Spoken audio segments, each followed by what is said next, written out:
नमस्कार दोस्तों, मैं विशेष कुमार स्वागत करता हूं आपको आज के इस वीडियो में।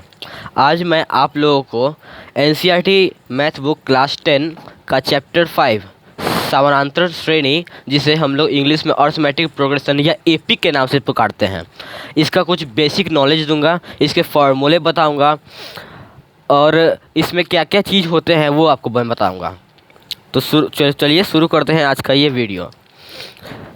देखिए, मैंने आपके लिए यहाँ पे पहले से लिख लिया है। आज हम लोग चैप्टर 5 पढ़ रहे हैं मैथ का, एनसीईआरटी मैथ का, जिसे आप लोग बीटीबीसी भी कहते हैं, समानांतर श्रेणी। इसे अरिथमेटिक प्रोग्रेशन कहा जाता है, एपी।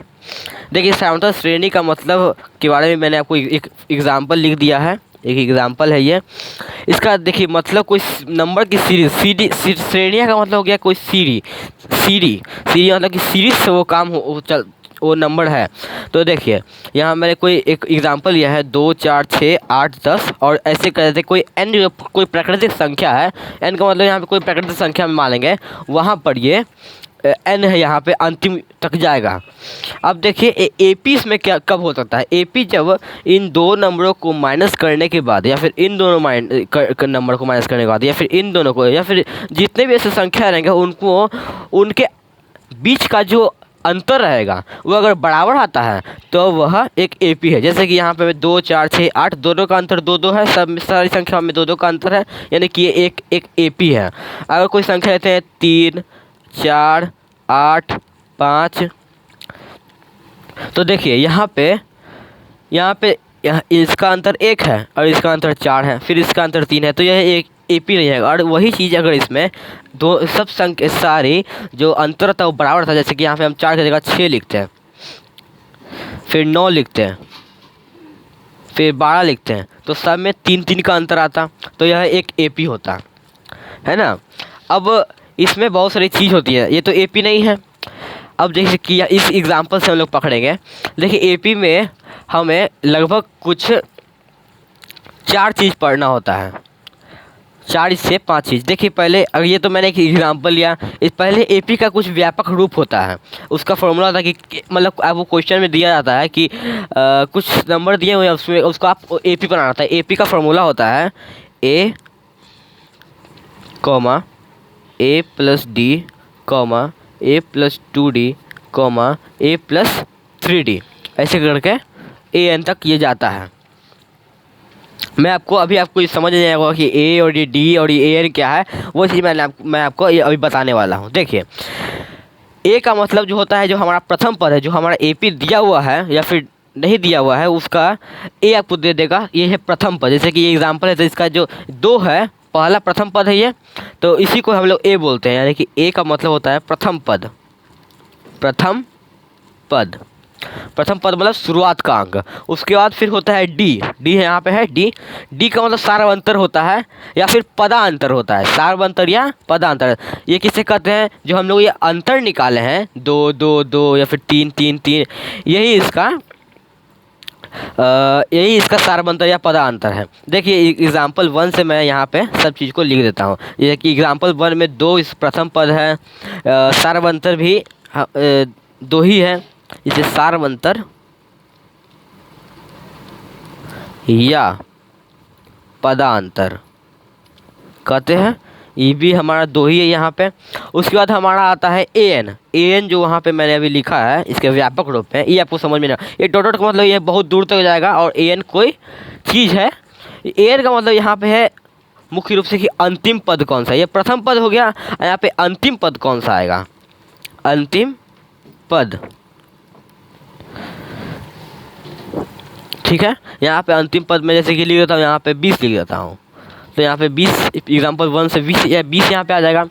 उसके बाद अब ये 3 चीज़ तो आपने पढ़ लिया। अब इसके 2 फार्मूले भी होते हैं, 3 फार्मूले होते हैं। एक फार्मूला ए एन का होता है और 2 फार्मूला एस एन निकालने का होता है। तो देखिए, पहला तो हम सार्वंतर निकालेंगे। सार्वंतर जो है ये तो 2 हमें पता चल गया, लेकिन इसको निकालने का फार्मूला क्या होता है? फार्मूला तो बेसिक नहीं होता है, ये तो आदमी अपने ह्यूमन सेंस से पता कर सकता है कि इसके बीच का अंतर, यानी कि इसमें से इसको माइनस कर देंगे तो इसका मतलब हम लोग को पता चल जाएगा, इसका अंतर पता चल जाएगा। लेकिन फिर मैं यहाँ पर लिख देता हूँ कि सार्व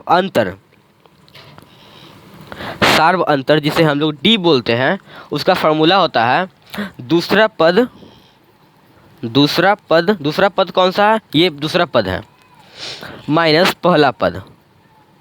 अब इसका मतलब ये नहीं, दूसरा पद का मतलब ये नहीं है यहाँ पे कि बस इसका दूसरा नंबर पे जो पद आ रहा है वही है। दूसरा पद का मतलब कि कोई पद है, ये दूसरा, इसको भी दूसरा मान सकते हैं। इसके पहले वाला इसका पहला पद हो गया, इसका ये दूसरा पद है, इसके पहले वाला ये प्रथम पद हो गया। ये इसको अगर दूसरा पद मानते हैं तो इसके पहले वाला इसका प्रथम पद हो गया या फिर पहला पद हो गया। अगर ऐसे नहीं तो आपको एक और फॉर्मूला एक ही है, इसको आप लिख सकते हैं अगला पद माइनस पिछला पद। अगला पद है माइनस पिछला, अगला पद ये है, उसके पीछे वाला पद जो है उससे आपको माइनस कर देना है। उसके बाद जैसे कि अब इसका d होता है तो d बराबर क्या लिख सकते हैं, इसको a2 मान सकते हैं और इसको a1 मान सकते हैं, या फिर इसको a2 इसको a1 मान सकते हैं, तो ये हो जाएगा। उसके बाद फिर आपको जो an है, an जैसे कि 20 यहाँ पे है, तो इसको निकालने का फॉर्मूला क्या है, तो an जो निकालने का फॉर्मूला है हमारा, an निकालने का वह है a प्लस कोष्ठक n-1 इंटू डी। अब यहाँ पे आपको पता है कि ए तो हमें पता है कि प्रथम पद है, n हमें नहीं पता है, d भी हमें पता है कि सार्वंतर है। एक हम फॉर्मूला में है, n का मतलब आपको अभी अजीब लग रहा होगा।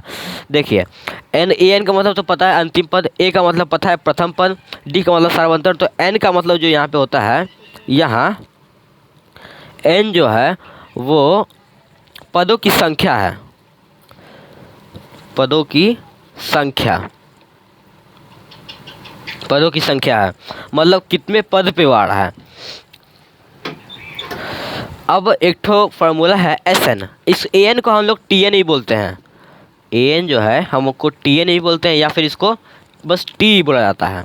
ये तीनों चीज़ इसे बोल सकते हैं। कहीं कहीं आपको जैसे BTBC में NCERT में An आपको बताया गया है, भारतीय वन की किताब में आपको Tn बताया गया है, और इसी किताब में NCERT में एक क्वेश्चन में है, उसमें आपको An के जगह पे T दिया हुआ है, बस T।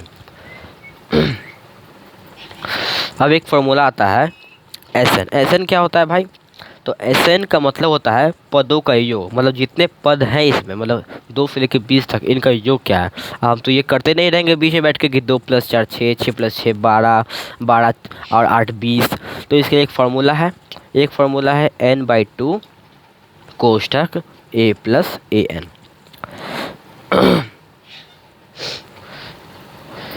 n का मतलब पता है आपको, क्वेश्चन में दिया हुआ रहेगा। an का इस फार्मूला एक और फार्मूला है, Sn को हम लोग ऐसे बोलते हैं, एक और फार्मूला जिसे बोलते हैं n/2 × 2a + n-1 × d। देखिए कब इस फार्मूले का उपयोग करें। इस फार्मूले का उपयोग जब हमें an दिया रहे तब इस फार्मूले का उपयोग करेंगे, और an जब नहीं दिया रहे तो इस फार्मूले का उपयोग करेंगे। Sn का मतलब होता है पदों का योग, n का मतलब पदों की संख्या, a का मतलब प्रथम पद, और d का मतलब सार्वंतर। ये 5 चीज़ हमें पढ़ना है, 3 फार्मूले हैं। देखिए ये जो आपको फार्मूला मैंने लिखाया है, या फिर ये वाला, ये फार्मूला VBI है। ये आपको ऑब्जेक्टिव में डायरेक्ट पूछता है कि Sn पदों का योग निकालने का फार्मूला क्या है। दोनों फार्मूले इसके होते हैं। तो यहाँ पे हमारा जो आज का ये वीडियो है वो ख़त्म होता है।